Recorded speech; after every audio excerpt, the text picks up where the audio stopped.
My name is Michael Kai. I work at NASA's Glenn Research Center in the Environmental Effects and Coatings branch. I started flying back in 1975 when I was 16 years old.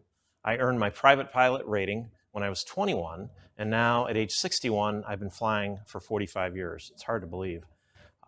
Back in the 1960s, my mom and dad would take my brother Larry and I to Cleveland Hopkins Airport, and we would watch airplanes take off and land. We went to the air show, we built, we flew, we crashed model airplanes, and we enjoyed every minute of it. We went to the Air Force Museum in Dayton, Ohio.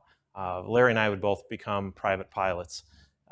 In the late 1980s, I met a mechanic friend, Joe Tomasic. He worked at United Airlines as a mechanic, and we bought an old 1946 Aranca Champ for $7,000, $3,500 a piece. And Joe convinced me that this was a low-cost way to fly. And at the time, I could not afford to rent Cessnas or Pipers anymore. It just was not in my budget.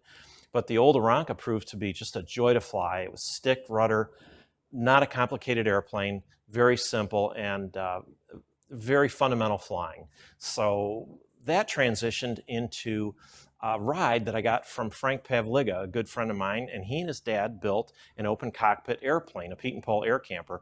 Frank gave me a ride in that, and I was hooked then on open cockpit flying.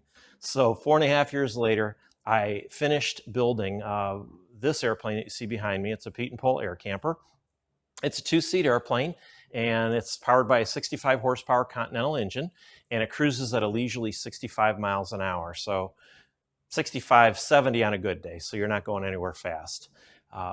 If you like riding on a motorcycle, or you've been in a convertible or a speedboat, you probably would like flying in an open cockpit airplane too.